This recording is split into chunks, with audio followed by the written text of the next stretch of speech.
প্রতি বছরই ঈদ আসলে নৈরাজ্য সৃষ্টি হয় পরিবহন খাতে। নির্ধারিত ভাড়ার চেয়ে অতিরিক্ত ভাড়া আদায় করা হয় যাত্রীদের কাছ থেকে।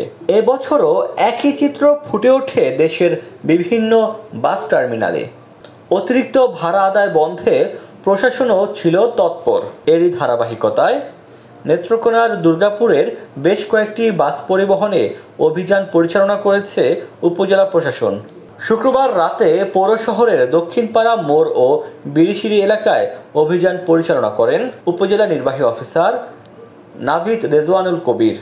অভিযানে যাত্রীদের কাছ থেকে নেওয়া অতিরিক্ত ভাড়ার টাকা যাত্রীদের ফেরত দেওয়া হয়। দুর্গাপুর থেকে ঢাকায় চলাচলকারী পরিবহনগুলো টিকিট মূল্য ফাঁকা রেখে যাত্রীদের কাছ থেকে অতিরিক্ত ভাড়া আদায় করছে। পরে অভিযান চালিয়ে মামনি এন্টারপ্রাইজ, সাথী পরিবহন, সেন্ট মার্টিন, সিবিসি পরিবহন সহ বিভিন্ন পরিবহনে যাত্রীদের কাছ থেকে নেওয়া অতিরিক্ত ভাড়া যাত্রীদের কাছে ফেরত দেওয়া হয়। এ সময় সেনাবাহিনী ও থানা পুলিশের সদস্যরা উপস্থিত ছিলেন। প্রতিদিনই এমন অভিযান চলমান রাখার দাবি যাত্রীদের। ঈদ পরবর্তী সময়ে কর্মস্থলে ফেরা মানুষের চাপ বেড়েছে স্টেশনগুলোতে। সাধারণ মানুষের কাছ থেকে যেন ভাড়া বেশি না নেওয়া হয় সেজন্য অভিযান অব্যাহত থাকবে বলে জানান উপজেলা নির্বাহী কর্মকর্তা।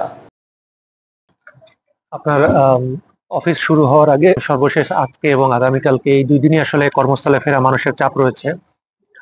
সেজন্য আমরা এই বিভিন্ন যানবাহনে যেন অতিরিক্ত ভাড়া না নেওয়া হয় সেজন্য আমাদের বাংলাদেশ সেনাবাহিনী, পুলিশ বাহিনী এবং আমাদের উপজেলা প্রশাসনের পক্ষ থেকে আমরা আজকে সারাদিন এই বিষয়টি মনিটর করেছি।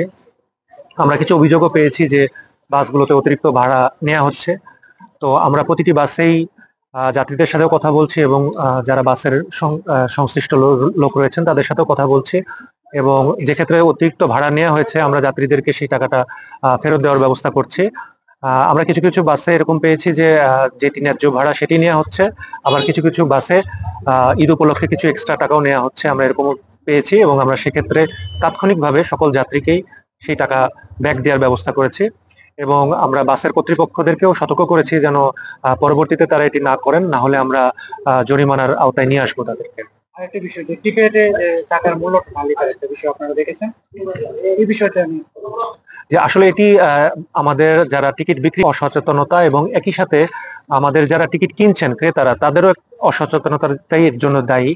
আমি সকল যাত্রীদেরকে অনুরোধ করব যে তারা যেন টিকিটটি কেনার সময় যারা ভাড়ার পরিমাণটি সেটি যেন লিখে বুঝে নেন বিষয়টি, যাতে করে পরবর্তীতে আমরা কোনো ব্যবস্থা গ্রহণ করতে পারি। অধিকাংশ ক্ষেত্রেই দেখা যাচ্ছে যে মৌখিকভাবে কথা হয়েছে বা ফোনের মাধ্যমে কথা হয়েছে, সেটি না করে আসলে টিকিটের গায়ে যেন মূল্যটি লেখা থাকে।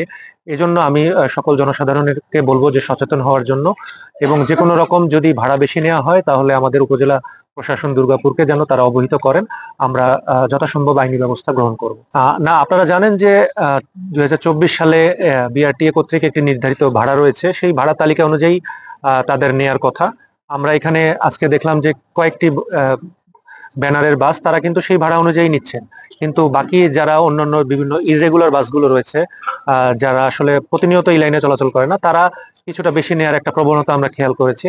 তো তাদেরকে আমরা সতর্ক করেছি এবং যেটি আমাদের বিআরটিএ কর্তৃক নির্ধারিত ভাড়া সেই ভাড়াটি যেন তারা গ্রহণ করে সেজন্য তাদেরকে সতর্ক করেছি।